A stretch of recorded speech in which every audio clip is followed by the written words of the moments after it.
I don't know about all that. What's going on, everybody? How y'all doing? Good. Yeah, good. Good to see you all on a beautiful day. My name is Ryan Collins. I'm the executive director of the Midwest Writing Center. We're very excited to partner with St. Ambrose English Department and the university in general, and Joseph and just all of y'all to do this reading as part of the Rebuilding Community series. This was the second of two readings. We did one in November. Was it November? It feels like an age ago. So like it was in a long time ago time. And this is our second reading. We're very excited to have Emily Kingery, Daniel Daley, and Blaser Gott reading. Be sure, if you didn't see him before, Joseph Lappy of the art department made these beautiful broadsides that are out there. Definitely check them out. He made them for the last reading that we did in November too. They're all super beautiful. I was just telling a couple of people, we were at Mission Creek in Iowa City 2 weekends ago, and everybody was just raving about them. That was kind of like the first book fair that we've done since before everything. So it was cool to get a lot of reaction. People really loved them, and I was trying to send them to Peptic Robot Press. So hopefully there's some traffic there. It's National Poetry Month. People probably know that. Some people probably know that. If you didn't know that, you know that now. It's good to, for some of us, National Poetry Month is every month. The great American poet C.D. Wright said that poetry is the language of intensity. Because we are going to die, an expression of intensity is warranted. And I think that's a pretty great quote. I think that's like those of us who read poetry or around poetry, those who practice and write it. I think that's really resonant. I think that's why we do it, is that intensity and being able to, engage in the world with a little bit more heightened expression and take that everyday language that we throw around that's often coupled with work and school and mundane dailiness and do something else with it and raise it up a little bit and make it a little bit more electric. I know that's what we're going to do today. So I'm going to get to reading, or to the readings, to introducing our readers here in a minute. But I wanted to introduce a little bit, talk a little bit about the Rebuilding Community project or series, and also there's a lot of other poetry events going on. So I was going to kind of plug poetry in the community, because if y'all are here for a poetry reading tonight, maybe you're willing to come out to some other poetry stuff, because there's a lot of it going on in the next couple of weeks. So first, about the Rebuilding Community series. The 14th annual St. Ambrose College of Arts and Sciences theme is Rebuilding Community.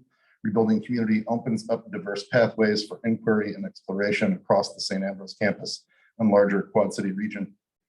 Following on the heels of a global pandemic, continued racial injustice, attempted disruptions to our democracy, and an increasingly heightened sense of division, rebuilding is what our communities and our country need. This concept is applicable across wide disciplines and areas of study, engaging in multiple contemporary and historical realities, while linking the local issues to global concerns. So, sounds like things poetry does all the time, every day, National Poetry Month and otherwise. So some other things that are coming up right now at Dead Poets Cafe in Moline and Moline Public Library. There are poems written by local poets who publish books, who maybe this is their first publication. There are poems on display at those places. They'll be there probably a little bit into May, at least through the rest of April, but probably in the next month as well. So you can check those out. You can also hear some of those poets read a week from tonight, actually, at Ross Talks in Rock Island. Where we host the Spectra Reading Series. It's one of the many programs the Writing Center does. We're going to be featuring, I think, 13 of those poets who are going to read 2 poems each. Also, shout out to Augustana College for bringing Paisley Rectal, the amazing Paisley Rectal, who's going to be here next Wednesday, April 22nd, or 27th, excuse me. She's currently the poet laureate of the state of Utah. She's written like 4 or 5 books of poetry. She wrote a book of criticism called Appropriate, about cultural appropriation, that came out last year. That was very widely talked about. I think she was interviewed on Fresh Air. Definitely something to check out. And also, some of you may have known Dick Stahl, who was a longtime educator and poet in the Quad Cities. He was the first poet laureate of the Quad Cities. We're publishing his final book of poems called My Cancer Chronicle. The pre-orders just went up. It's coming out in June. but we're going to be doing events around the community for that, celebrating his work, his life, and things like that. So that's just a few of the poetry events. We also have Ross Gay coming later this summer. Yeah, Ross Gay, amazing poet, essayist. I heard someone yipe. I think that might be SAU staff or MWC staff. But yeah, so a lot of poetry going on. Check it out. Come see us after the reading. We can fill you in on all the goodness and get you hooked up with some of those broadsides. But let's hear some poems. Yeah, good. Yeah. So our first reader tonight is Daniel Daley, who's a junior at St. Ambrose University. He's majoring in English and strategic communication. In addition to being a poet who is published in Quercus, he is this year's editor of Quercus, the SAU Creative Arts Journal, publishing writing, artwork, and photography by SAU students, faculty, staff, and alumni. He enjoys cumulus clouds, the color green, and earbuds. Please welcome Daniel Daley.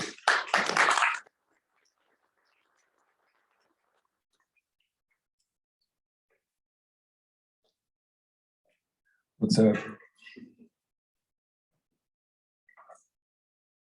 I've never done anything like this before, so if it's a little off, you know why. Thank you, Ryan, for holding this event. This is a great opportunity to share some work. Thank you to Dr. Kingery for just listening to me talk about poetry and sending her poetry whenever I think I should be able to, and she just reads it anyway. Thank you. All these poems are freestyle, and I realize now looking at them that they're mostly confessional. So this first one is called Riding Translucent into Midnight. Riding translucent into midnight, I barely made it. Today was measured tall in aches, where my color passed lost in serious ebbs. Cross-legged in my dark, surrounded in votives, listening to the same song. I place amethyst upon my kidney. Illuminate an exoskeleton chandelier with avoidance. An aorta of ego, a lack of pride. The left lung of excuses, the right wrong. A flight impulse and a broken voice, a box of what I've lost my words for. Gutless, unstruck, and shook, but I will tire. Sleep will knock, fluttering my eyelashes, I must find other ways to live. I will tire, I will tire.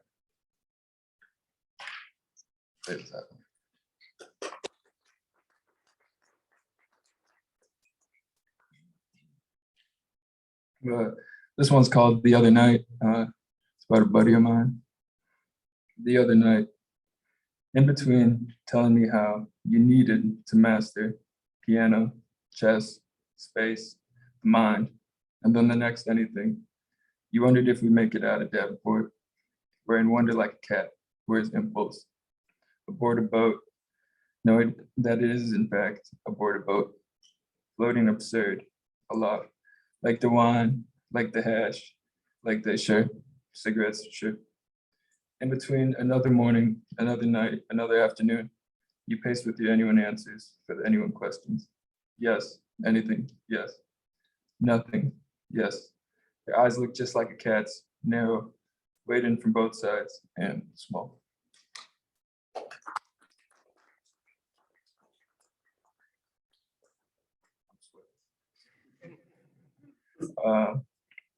This next one is called Small Things, and it's on the broad side. Small things. Every night, I am cigarettes, chain smoke. A gardener rubbing Mississippi mud all over my wounds. Delicious voodoo and sprawling tarot all over my floor. I know God, if his name is Hope, probably lives underneath the head of the tack at the bottom of a dumpster, within a damp alley inside of the city gray. While I slot the streets panhandling for divine intervention during the day, it is the worst, standing in line at the bank, petting a sleeping cat, watching the birds. But in the night, when my breath is moth and shadows from the cars outside my blinds glitter magic across my walls, the poetry is the best. The warm shadow, the warm shower is the best. The music I listen to alone is the best. The rain pattering on my windowsill.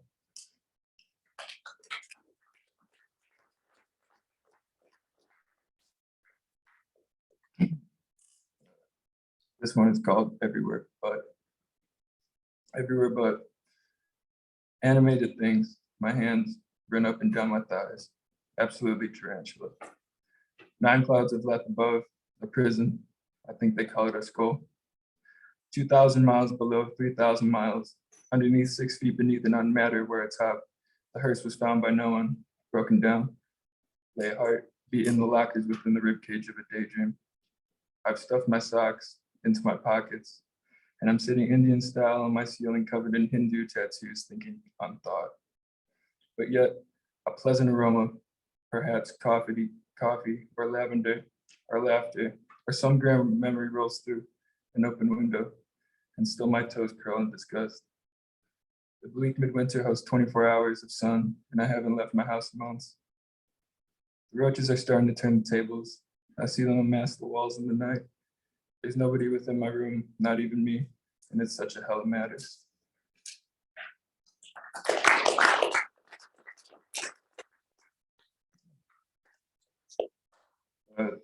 This one's a little older, and I don't always like the voice in this one, so bear with me. This one's called As It Is So. As it is so, if the only way out is through a door that locks behind me, I cannot leave without telling you that there is nothing more to say. It has already been written. Everyone wears their faces upon their faces. Barbie cashier at the Starbucks does not want to be cashier, wants to be Barbie. Man who walks like trouble means trouble. Within the madhouses lies madness, and the people who ache, truly ache. The politicians will lie, young children will love candy, and the pedophiles will pedophile. If the only way out is through a door that locks behind me, understand that I know what it is. Understand that I was just tired. Do you want to know what the last straw was? It was a butterfly. Sitting underneath the tree, I watched it make its entire way to me. It arrived, kissed my nose. I saw it coming. Where's the magic in that?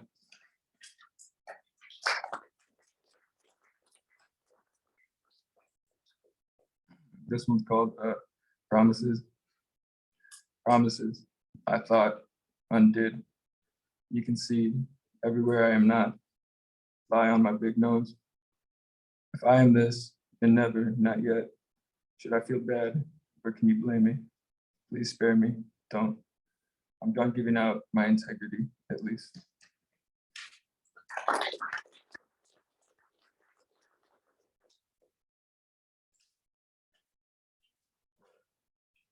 This one's called We Will Figure This Out.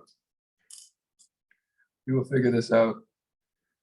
In the air above our parking lot palace is probably smoke.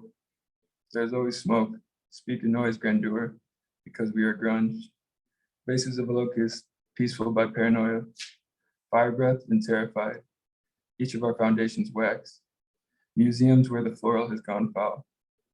We try to understand each other. We don't. Look, I know that there is ash everywhere, and that this is not much, my flaking queen of our slow burn. But there is time, a light, and I can make you turn a scowl to a crescent. Moon in the air, above our parking lot palace, can set more than form.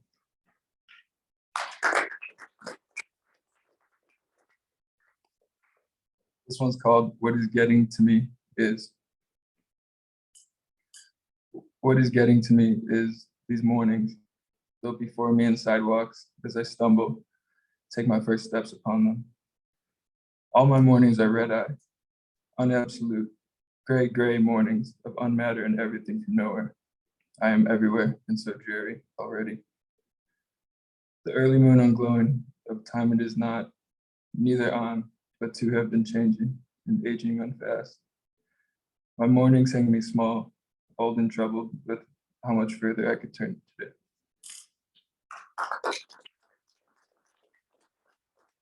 And then I have one more, but it's on my phone. I gotta grab it.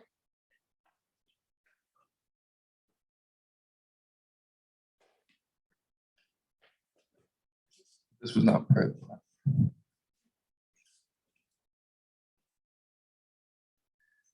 This one's called Brother because it's for my brother. Brother, the poetry is in the streets like murder. It will kill you first, you fear, and so wish age. Do not wish for age. Now is always better, and we are born many times within the one. It is eternal. Moon-eyed boy, the poetry is in the streets forever, like cancer, neon signs, and the lost dog. Believe me when I speak of the night, and please understand that in them I'm as clueless as you are. The answer does not come. It will not come for you. Nobody will come because the war will not be televised, and you won't even know how to describe it, how to make a word look so unlike a word that you don't even recognize it anymore. But my boy, my softest artery, if you were a word, you'd probably be eucalyptus, because it is a beautiful word, and you are not made from petals. Our roots just grow stronger. Ma's the blueprint, and Dad calloused us for the callousings. When you feel pain, thou shalt feel shame not. War, you aren't made to forget your tears. Listen, you are to soak them up, for you must grow. You will understand that you need them. The war, the rats in the sewers, the red lights, and all of the inhumanities throughout all about, and those also within the streets of your own mind. Alone, you ought to consume them all. My unborn mountain Jack, stop. Look at how tall you are already and alive, just like the mulch that you and I have sprung from.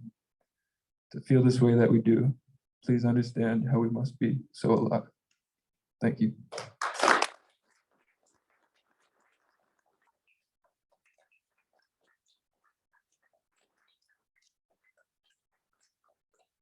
Thank you guys. I'm sorry for the wavering voice.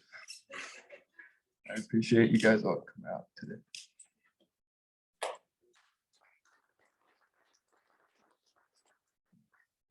Oh, Daniel. Keep going, yeah, give it up.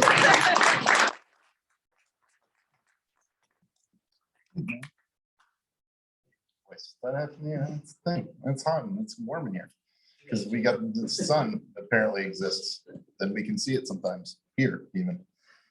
Thank you. Beautiful. Yeah.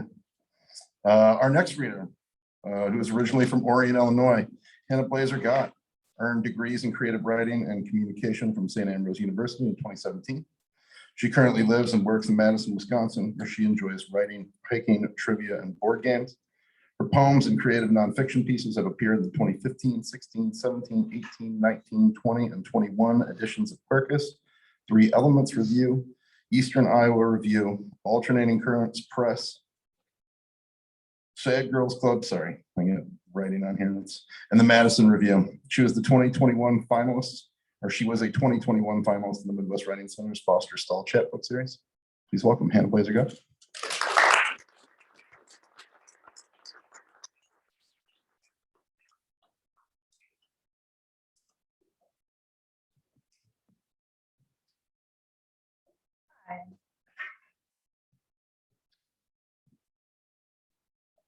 I'm not even gonna try to hold these because my hands are a little too shaky. I guess I'll just get started with the one that's been printed so that if my nerves get the best of me, at least you've all heard the one that is out there. So this is called Field Days. I wrote this a while ago. Yeah. So bones are resilient until they shatter, crack near a joint, rip through the skin. I have seen white emerge from liquid red, and I have turned away. Deer shed antlers, leave them behind like half-buried treasures for dust-covered hands to find and carry like trophies to the house. Look, Grandma, look what I found. An absence of life, a gift, sturdy as bone, given back to the earth, only to be plucked out. We are 5. We don't know anything. Trash sometimes skips across the field from distant neighborhoods. We know they eat mac and cheese like we do, and sometimes have parties with bright green balloons. My brother bruises his bone in a go-kart accident, and thank God it didn't break. We tear at wishbones from cozy dinners. A lamb breaks its leg in the bone-cold business of being born in January. I find a skeleton of a raccoon whole in the woods. We bury our dog beside the garden on a windy October day. She is wrapped in a blanket, in my mind, still black and brown and wrapped in soft blue. I am older now. I watch the trash dance across the earth. I do not go looking for death. I do not think in terms of bones.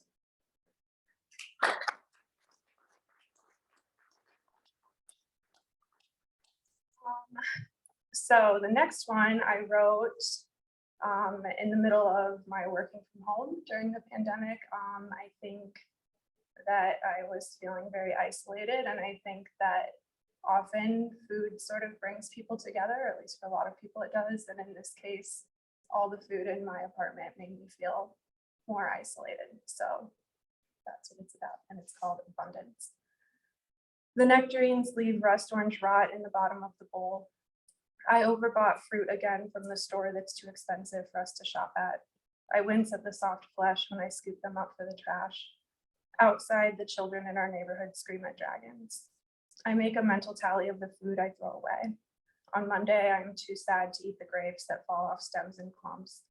The mango shrivels up within herself, leather skin, no bones. I hear my grandmother yelling at the chefs on her television who push food scraps into the garbage slots on their countertops, waste not, want not. I count down the days until I get paid. I count the lives I throw away. I sentence myself to a life of waste, want, waste, want.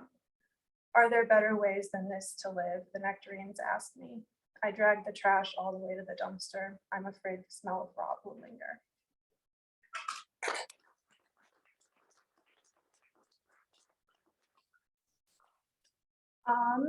So the next one, I had a friend who was kind of uprooting her life and moving to Ireland. And as she was doing that, I was working not in Ireland, and just kind of thinking about my life. So not a great introduction, but this is called migration.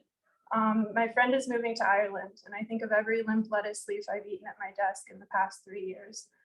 Some were worse than others, and all of them were dressed with the faint hum of the air conditioning and the forced friendliness of an office plant I killed accidentally one summer in a pattern of drought and downpour no living thing could withstand. On my commute from work, I often pray for the raccoons and rabbits dead and decaying on the side of the road, that their end was quick, painless, accidental. A monarch butterfly was once caught between my windshield wipers and the glass, and I cried at the awfulness of a migration cut short. My friend calls me as she's moving her bed frame into storage to tell me she found a poem I'd written for her 18th birthday. While she packs away an espresso machine, I wipe toothpaste off my bathroom mirror and add grapes to my grocery list. Let's celebrate before you leave.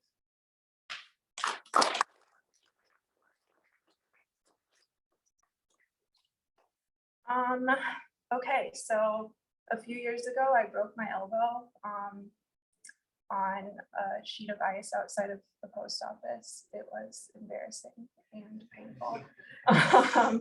And so I wrote about it because I had never broken a bone and it was just a weird thing. And then I didn't write anything that was that good, so I didn't do anything with it. And then recently I found it, and it was after my grandmother had passed away, and I had written some stuff about that. And so they kind of formed this. So to break an elbow is no serious thing. A crack through the bone like a split in the ice. February falls on my shoulders, and I bear the burden of blood heavier than before. If I was born into sin, the snow only buries me deeper in darkness. To heal a broken elbow requires a simple regimen of wrist movements. Among the turns and bends and winces of pain, I am assured of a full healing. But to heal is a soundness too self-assured to comprehend. I am anxious even in my dreams. You sit across from me, silent in your knowledge of what comes after life. I think of wooden body homes buried underground, and I cry.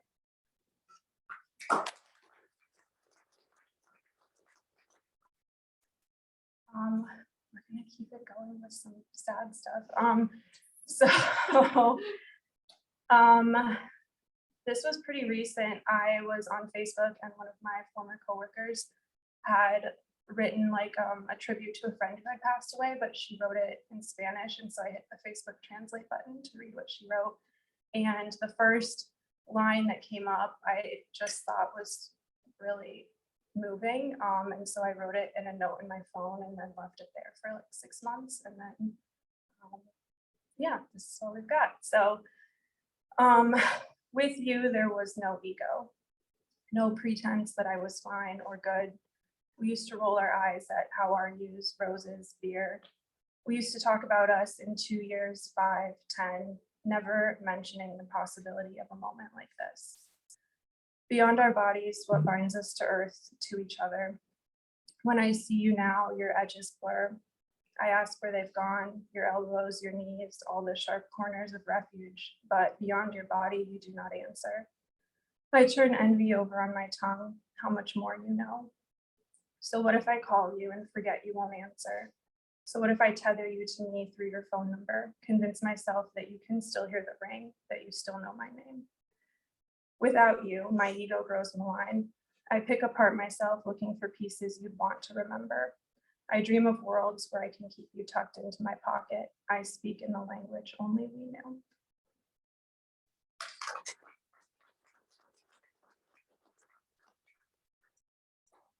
It's not getting much happier, so sorry.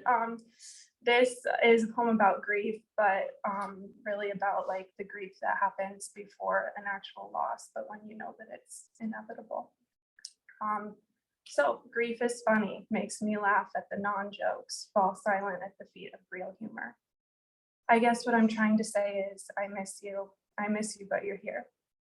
Grief shows up before the physical loss. It's July and the sun makes my eyes water. The ripples in the pool never begin.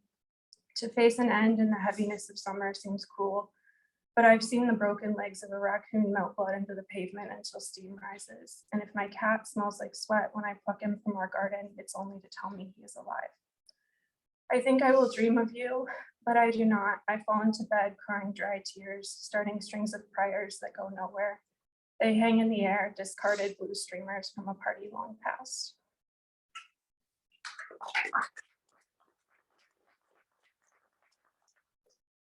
This is my final one, so hopefully my mom can stop crying. This is just my husband Simon and I go bird watching and stuff a lot, so this is about that. Marsh in late summer. If you haven't been, it's beautiful. At the marsh, I watch you watch the birds. Great blue herons, sandhill cranes, osprey, black dots on a gray horizon. Geese, swans, wood ducks, pelicans. You marvel at the colors, the wingspans, the sounds, the dances.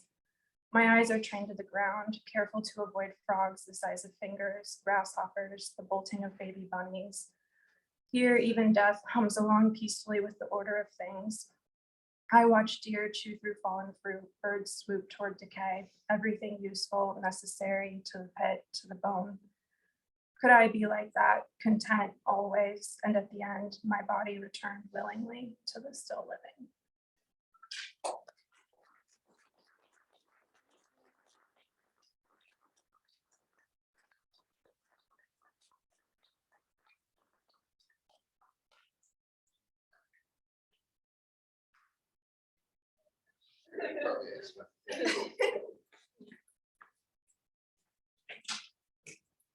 Give it one more time for Hannah.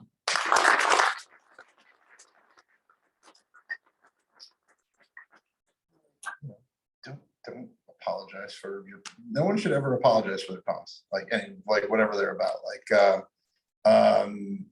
the poet Shane McCrae. Some people here probably know.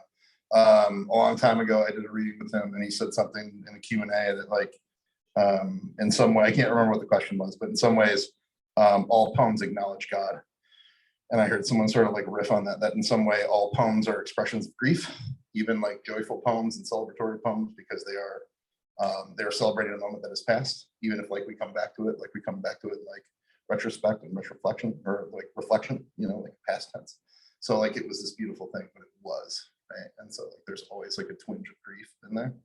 And I love that. So I was kind of thinking about that when you kept saying that. And hey, it's cool if people cry when they read your poems. Actually, it's probably a sign of health. So well done. Our final reader for the evening is Emily Kingery, who's an English professor here at St. Ambrose University and the author of Invasives, forthcoming from Finishing Line Press, which you should all pre-order and obtain as soon as you can. I should know because I've read it and I had the privilege of writing an endorsement for it. So it's super fantastic. As someone who reads a lot of chapbooks, I can say that pretty objectively. It was also a semi-finalist for the New Women's Voices series. Her work appears widely in journals, including Birdcoat Quarterly, Blood Orange Review, Gasher, the Madison Review, Midwest Review, New Ohio Review, Plain Songs, Raleigh Review, and Side Reel, among others, including Quercus. She's been a chapbook finalist at Harbor Editions and 30 West Publishing House, as well as the recipient of honors and awards in both poetry and prose at the Eastern Iowa Review, Iron Horse Literary Review, Midway Journal, Quarter After 8, and Small Orange Journal. She serves, on the board of directors at the Midwest Writing Center, a nonprofit supporting writers in the Quad City community. That's us. And loves watching Antiques Roadshow and sharing ice cream with her cat, Jingle Bell. Sounds lovely. Please welcome Emily Kingery.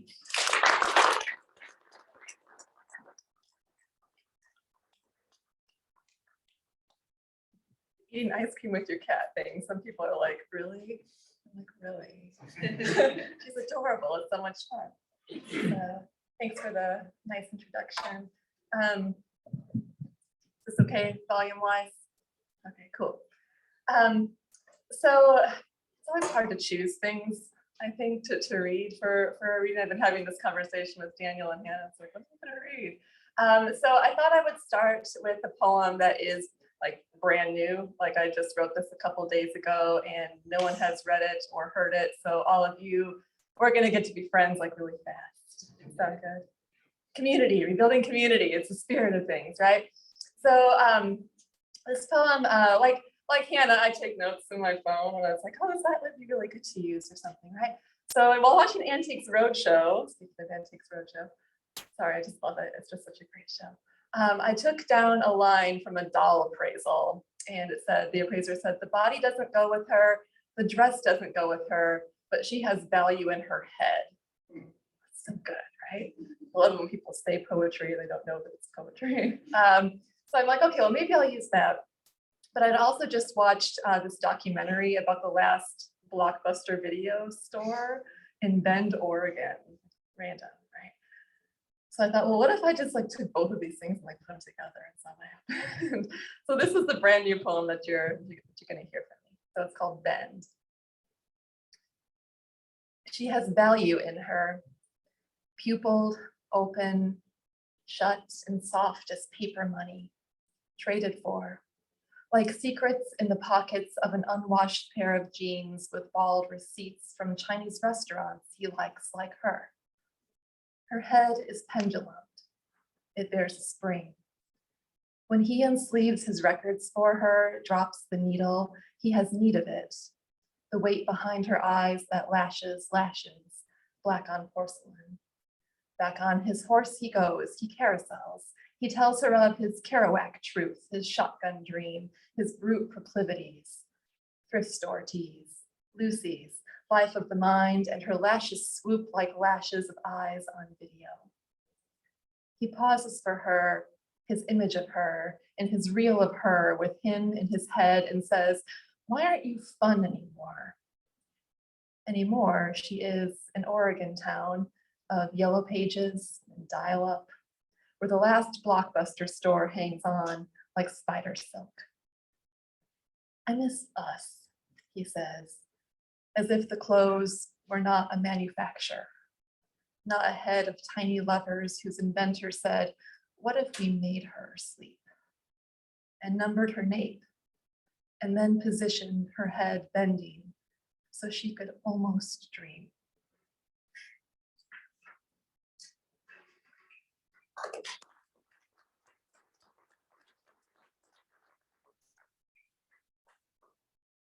There we go, there's a new poem for everybody, right? So thinking about the rebuilding community thing a little more too, I thought I would select poems kind of based on the collaborative spirit of things here tonight. So the next two poems that I have are related to Midwest Writing Center. The first one I'm going to read here comes from the Iron Pen contest, which they do every year. It's pretty great. If you sign up to do it, you get a prompt. Everyone gets a prompt at the same time and 24 hours to submit something using that prompt. And I was the judge for the poetry category this year, and so I didn't submit anything, but I like to write along with the prompt anyway. And so this is what I wrote for the prompt, which was, what I first wanted to say was more fire, which is a great prompt. Where does that come from? Ross Gay. That's Ross Gay, right? So, okay. So this is called Fire and Rain. I've been thinking about James Taylor and whether what he first wanted to say was more fire than rain, but it came out fire and rain, simple and. And since boys and girls love easy tales, and the whole last year of the century we abandoned came easy and sweet as a SoCo pour, a first flash in a syringe, or an August sky seen through a windshield of a car stalled miraculously at the mouth of your field of green corn, yellowed with headlights. We believed in the and, like dark and light, like give and take, as if what we took from each other would balance on the fulcrum of and not more fire, which is what I saw in your letter, and why I fed it slowly to coals in my yard, and what spread over my throat when you grazed it and lapped it, and how what spooled from my tall-tale heart that time left knotted was sealed to keep it from fraying any more than this. And Jesus, I've been singing with James, you've got to help me. And when it rains on my drive home, the drops are and the more for the fire, where is it? I sing more.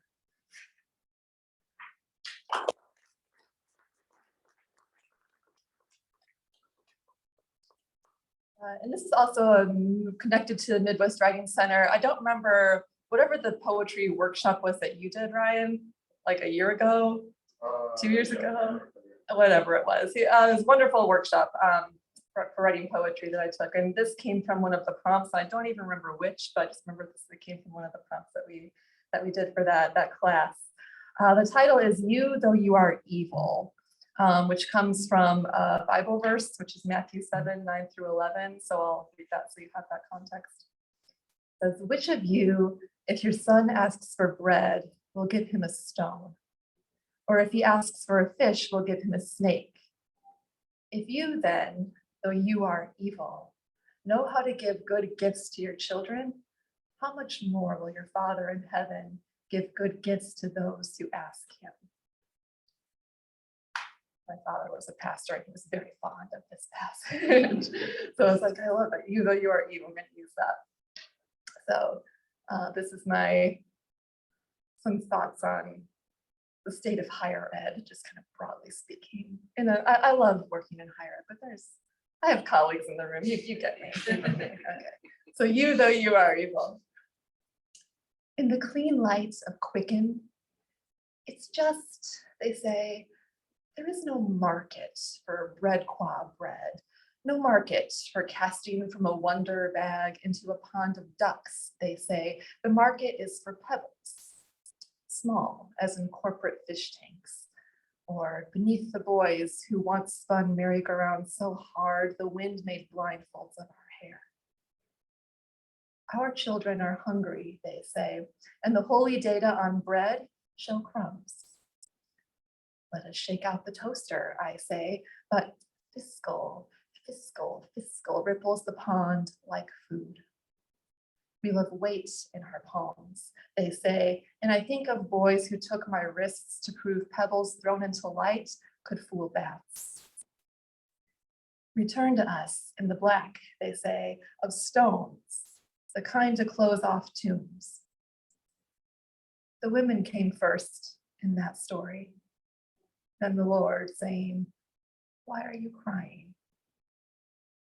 Here too, there is nothing, they say, nothing here for you to see.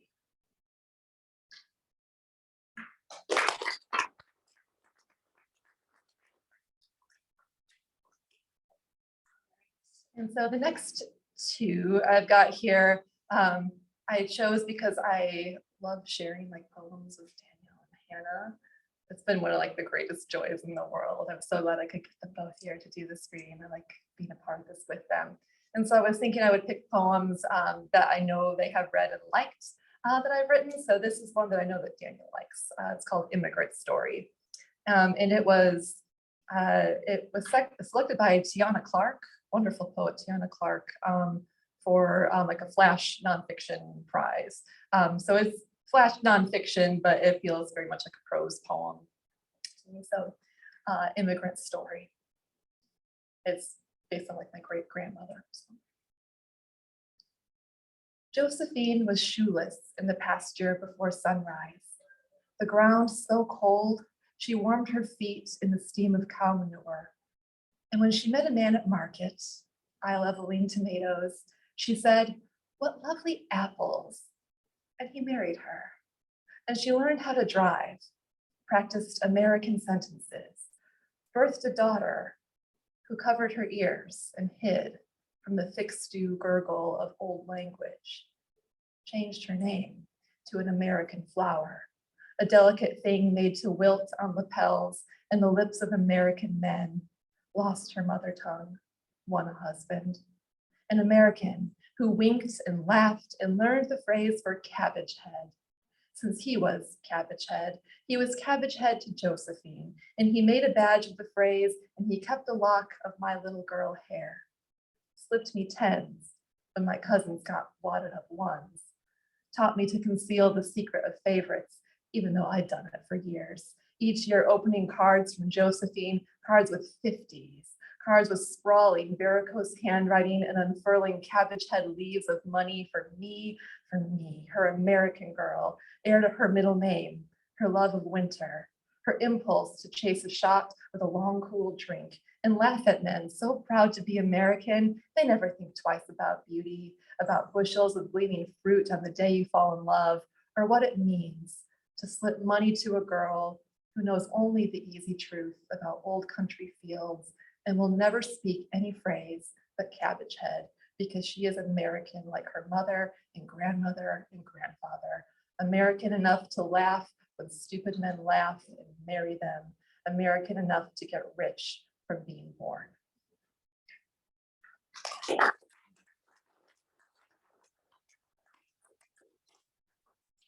The phrase for cabbage head in Lithuanian is kapusta galva, which is lovely. There you go, you learned some Lithuanian tonight. So the next piece I chose because I know that Hannah has liked this piece. It's called Retrospective, and it appears in an issue of Two Peach, which is a really great online lit bag. So if you want to Google Emily Kingery Retrospective, you'll find it there. I imagine the children I will never have to keep alive. I would be a good mother, my exes imagined. Men who snapped their fingers on the elastic of bras and turned into fathers. Men who fit elastic bows to the soft bald heads of their daughters now. I imagine the retailers they will pay to hold guns to their ears and stores of costume jewels. The silver of the tea they will arrange. The songs of shimmering stars too young for them to recognize. How they will die of thirst, sipping air from cups long drained. It was impossible to warn the men who loved me. When their lips met red cups made for children unaware they are children still, they drank like hummingbirds, gorgeous birds. Turning the engines of their hearts so fast, I imagined the spit of gravel under tires. I imagined tiny skulls, indistinguishable from stones.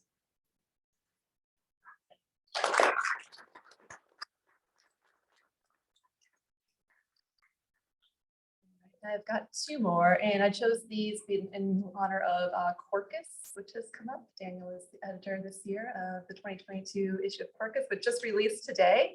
So it is live online. You can go to the Ambrose website and you can find it. And it's I haven't had a chance yet because it was just today, but you can find lots of really great work in there. The artwork is beautiful. The poetry is beautiful. I'm really excited just seeing the names that are in there. So happy National Poetry Month / Corcus release. Right. So this one is in the new issue of Corcus. and it's called The Coming of Light. And it has a dedication line for Ben, who is someone who's been very important to me in my life and probably always will be. He shows up in a lot of my poems, and he passed away in December. So this is about that. You will inhabit me one day, as you did on the phone 5 Christmases ago. Empty bottles chiming like toys of spectral children in the back of the car. You spoke of taking me through mansioned neighborhoods to see the lights, the silhouettes of reindeer and ancient miracles. You loved white noise, like snowfall, sent me pages in a grammar all your own, and I learned to speak it, to beg you to be healed. This evening, I am too late to beg, and still I beg you from my own end of the line. This static is you. It's you. Walking headlong into wind, and I'll walk too. I'll walk you home. Say, I know. Say, loved, and punish my tongue for the past tense verb. I love you. I do. In my imperfect words, as the children next door to you sweep their small bodies into angels in the snow. They're not ready to be called in. The air has teeth. I can't tell where my skin begins, and I need that to be what you felt when your breathing tube slipped from your throat and you away from here. Your body this tight cold of December.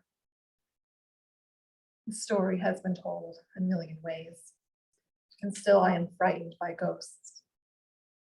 I am living in wait for yours to appear in my voicemail and stay, and beg to be played each day like a hymn to be sung, an unspeakable thing.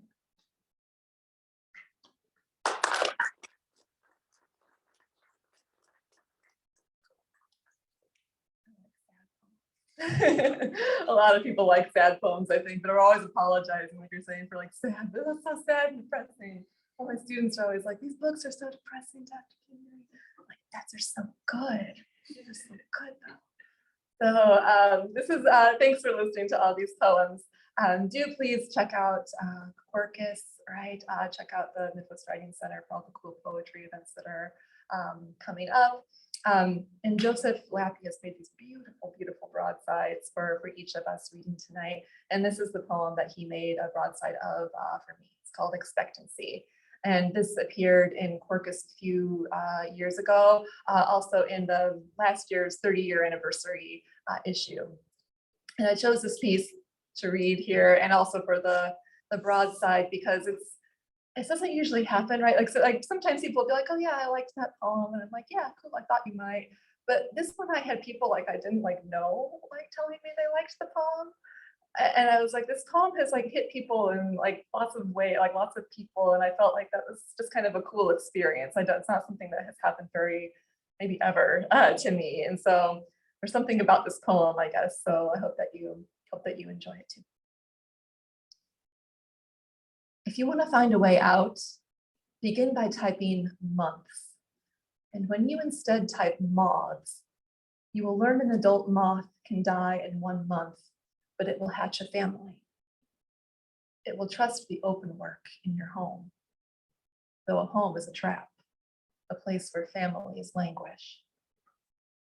You will not be surprised to find holes in your sweaters, but you will discover, typing moth problem, that moths don't eat, don't even have mouths to take fiber inside them.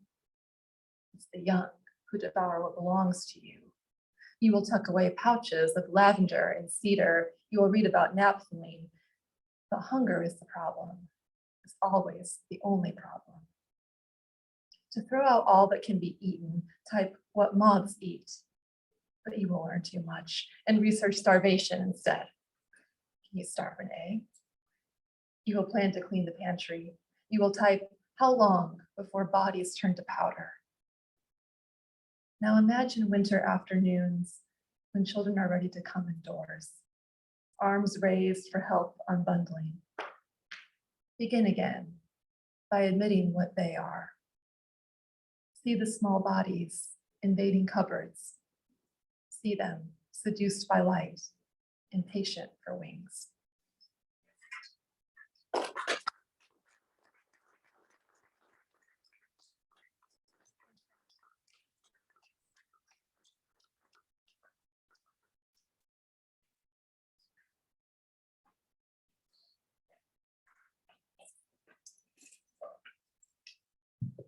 Give it up one more time for Emily.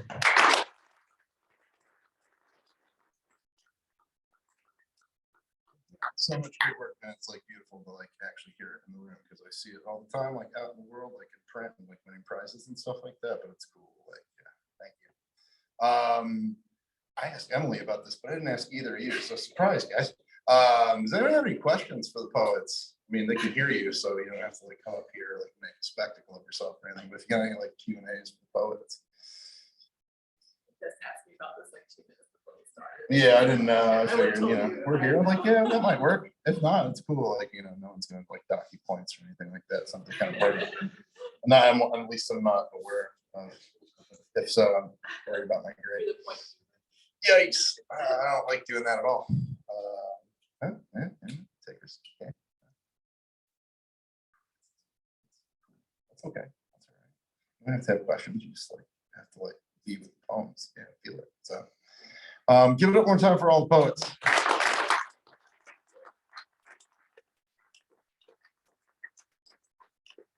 Keep it going for Joseph. And the beautiful grandson.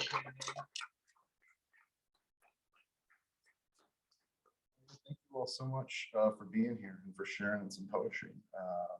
It's beautiful to see you all, and hopefully we see it some of these other things that are going on that we're doing, that other people are doing. We try to like shout when anything's going on. So if you know of any like poetry stuff or like events or readings that are going on, tell us and we'll tell everybody that we know. We'll try to make a big thing about it. That's kind of what we do. So thank you all. Have a good night. Enjoy the rest of, you know, beautiful day.